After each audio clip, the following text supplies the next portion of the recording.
दोस्तों स्वागत है। मैं हूं मुस्तफ़ा हुसैन और हमारे साथ मौजूद एक ख़ास शख्सियत जिनके बारे में कहा जाता है कि राम मंदिर आंदोलन में जब उन्होंने सिंह गर्जना की तो आंदोलन में नए प्राण डल गए। ऐसी शख्सियत है आदरणीय साध्वी रितंबरा जी, जिन्हें ज़माना दीदी माँ के नाम से पुकारता है। आपका बहुत बहुत स्वागत है। आपने वॉइस ऑफ एमपी के दर्शकों के लिए समय निकाला। दीदी माँ, एक ख़ास बात यह है कि वृंदावन गए और वात्सल्य ग्राम नहीं गए तो ऐसा लगता है कि यात्रा अधूरी है। ऐसा क्या करिश्मा है? मुस्तफ़ा भाई, सबसे पहली चीज़ होती है भाव का संबंध, रिश्तों की पवित्रता। हाथ पकड़ा है तो ज़िंदगी भर निभाने की दृढ़ता, और फिर उस इकाई के लिए प्रतिबद्धता जो कचरे की ढेरी पे कचरा समझ के फेंकी गई। जब उस कचरे में से भी आप कंचन को तलाश लेते हो और तराश लेते हो तो फिर उसकी आभा, चमक, खुशबू, सुरभि दूर दूर तक जाती है। बहुत बार ऐसी होता है, कल्पनाएं हम करते हैं पर उसको साकार करने के लिए बहुत श्रम चाहिए होता है। 25 साल एक पूरी एक पीढ़ी का होता है। 25 साल एक पीढ़ी खपी है उसमें, और फिर वो रिश्ते संबंध जो है जीवंत हुए। और उस समय, उस युग में जहाँ खून के रिश्ते भी स्वार्थों में भीग रहे हैं, वहाँ भावों के रिश्ते गहराई पाकर अपनी खुशबू बिखेर रहे हैं। ये सबके लिए आकर्षण का, सुखद आकर्षण का कारण है, वात्सल्य के प्रति आकर्षण। आप जब सामाजिक क्षेत्र में आई तो साध्वी रितंबरा थी, तो साध्वी रितंबरा से दीदी माँ तक का सफ़र को आप कैसे रेखांकित करेंगी? मैं श्री राम जन्मभूमि के आंदोलन में जब थी तो मैं बाकी बचे हुए समय में, क्योंकि जो मेरे दिल के आसपास थी चीज़ें कि जो अपनों के द्वारा ठुकराए जाते हैं, उनके लिए जो भारत में व्यवस्थाएं हैं उनको देखने का मन में होता था। मैं भाषण देती थी और जो बाकी समय बचता था तो मैं नारी निकेतनों में, वृद्धाश्रमों में, अनाथ आश्रमों में जाके चीज़ों को, व्यवस्थाओं को, वहाँ के बच्चों को, तो मुझे लगता था कि ये अन्याय है, न्याय नहीं है। इतनी बड़ी संख्या में आप लोगों को एक जगह कैद करते हो, सिर्फ उनका टाइम जाएगा। वो 12 साल का होगा तो दूसरी व्यवस्था में जाएगा, 18 साल का होगा तो बाहर ही कर दिया जाएगा। और स्त्री अगर उसने कभी कोई गलती भी की होगी तो वो कहते हैं ना, लम्हों ने खता की, सदियों ने सजा पाई। ऐसा क्यों? किसी भी व्यक्ति के ज़िंदगी में कभी स्खलन, कभी पतन, कभी छोटापन आ जाता है। कई बार आदमी गिर जाता है, फिर उठ के चलता है, कपड़े झाड़ता है, मंजिल की तरफ अग्रसर हो जाता है। तो हम स्त्रियों के साथ ये क्या कर रहे हैं? और जो देश कहता है यत्र नार्यस्तु पूज्यन्ते रमन्ते तत्र देवता।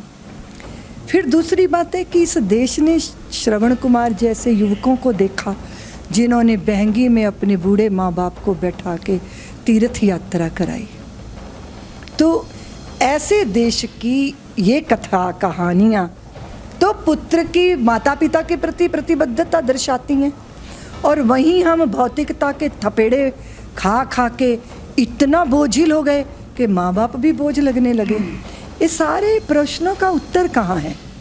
देखिए, कोई चीज़ आपको बुरी लगती है तो फिर आप या तो उसकी बुराई करेंगे या फिर चुप हो जाएंगे। लेकिन अगर कोई चीज़ खलती है, अगर रास्ते में कूड़ा पड़ा है, तो फिर जिम्मेदारी है कि हम उस कूड़े को समेटें, उसको डस्टबिन तक ले जाएं। तो मन को तो तभी समाधान होगा।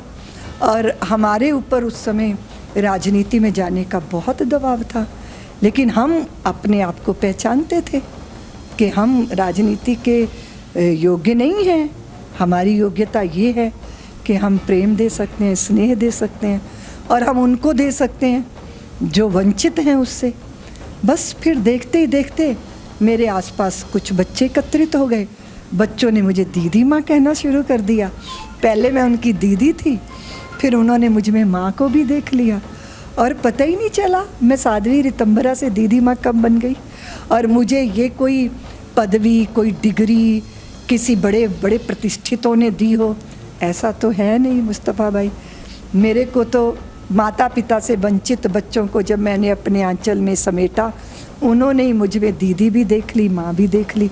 और मुझे लगा, मुझे बहुत सारी डिग्रियाँ मिली हुई हैं, डॉक्टरेट की भी डिग्री मिली है, पर मुझे लगा नहीं, मैं यही नाम बच्चों का स्वीकार करूँगी कि मैं दीदी माँ हूँ। और मैं दीदी माँ हो गई रोम रोम से।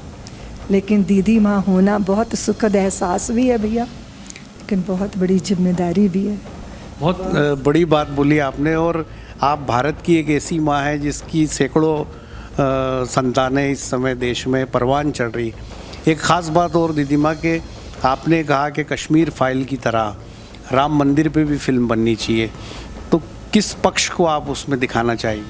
देखिए, कोई भी संकल्प अगर 500 साल तक हमारी पीढ़ियों के दिल में रहा, हमारे पुरखों के दिल में रहा, और वो अलख जगती रही, प्रभु राम के प्रति निष्ठा खाली वाणी से ही व्यक्त नहीं हुई, और राम को हमारे पुरखों ने अपने रोम रोम में जिया, और एक कल्पना की एक ऐसे आदर्श समाज की जहाँ वस्तुओं के लिए, यानी अयोध्या का सिंहासन चारों भाइयों में फुटबॉल की तरह ठोकरें खाता रहा, किसी ने उसकी तरफ नहीं देखा। पुत्र बने वो तो पिता की आज्ञा के लिए 14 साल तक वन में भटकते रहे। अपने बड़प्पन का बोध नहीं रहा, राजकुमार होते हुए भी शबरी के जूठे बेर खाए, निषादों को गले लगाया। इस देश को उसकी ज़रूरत है, यही तो सोचा होगा मेरे पुरखों ने। 500 साल लगातार वो संघर्ष, उसकी गाथा जब हमारी संतानें देखेंगी तो समझेंगी कि जिस संकल्प में कोई विकल्प नहीं होता, वो आपको सिद्धि के दरवाजे तक पहुंचा देता है।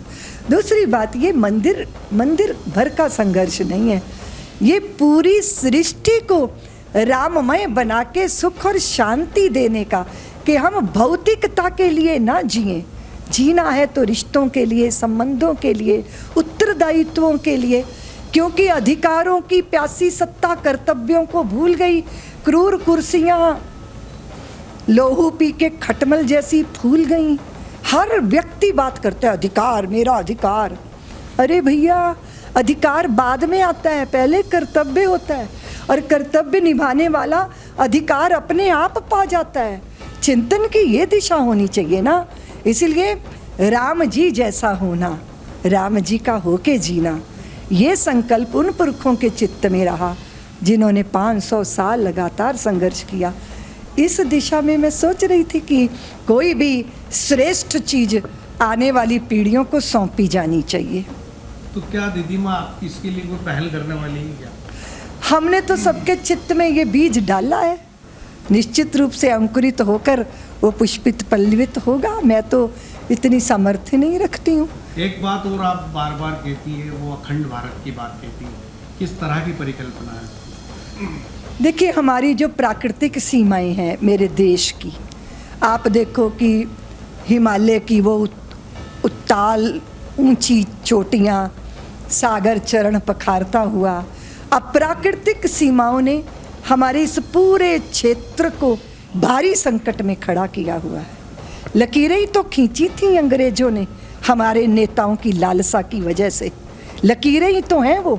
उस पार अगर आप जाएंगे, इस पार अगर आप पंजाब को देखेंगे, और अगर आप देखेंगे कि 25-30 साल बाद लोग जब मिलते हैं आपस में, किसी की पुत्री इधर छूटी, किसी का पुत्र उधर छूट गया, क्या लकीरें डलने से हम बदल गए? वो तो नक्शे पे खींच दी थी उन्होंने, और उसके लिए कितना लोहू बहा, उसके लिए कितने बचपन वीरान हुए। और आज भी कभी आप देखें, पंजाब के लोग जब एक दूसरे को मिलते हैं, आपकी आंखें आंसू बहाए बिना रहती नहीं है, क्योंकि मिट्टी का पुतला मिट्टी के लिए रात दिन तरसता है। वो वही मिट्टी चाहता है जिस मिट्टी में उसका जन्म हुआ है। हम क्यों नहीं ये कर सकते? क्यों नहीं ये हो सकता? जबकि हम सब एक ही पुरखों की संतान हैं। जो आए थे अरब से, उनसे हमारा कोई लेना देना नहीं था। आक्रांता थे, आक्रमणकारी थे। हमारी दादियाँ परदादियाँ, उनकी भी माताओं के साथ जो सलूक हुए होंगे, वो हम सब ने भोगा है। आज हम अपनी उन जड़ों से जब अलग होंगे तो एक दूसरे के गले काटने की योजनाएं बनेगी, और जब हम उन जड़ों से जुड़ेंगे तो हम सब एक हैं। क्या हुआ अगर आपने ऐसे पूजा की, मैंने ऐसे पूजा की, मेरी पूजा पद्धति से ईश्वर तो दो नहीं हो गए ना, हम उन्हीं की संतान हैं। अखंड भाव के साथ मैं अखंड भारत की जय जयकार करती हूँ। उसके पीछे दृष्टि ये है कि हमारा ये पूरा क्षेत्र जब एकात्मता के भाव से बनता है तो यूरोप और पश्चिम तो हमारे सामने ठहर ही नहीं सकते। दीदी एक और ख़ास बात कि इस समय हिंदू राष्ट्र की बात चल रही है, क्या कहेंगे आप?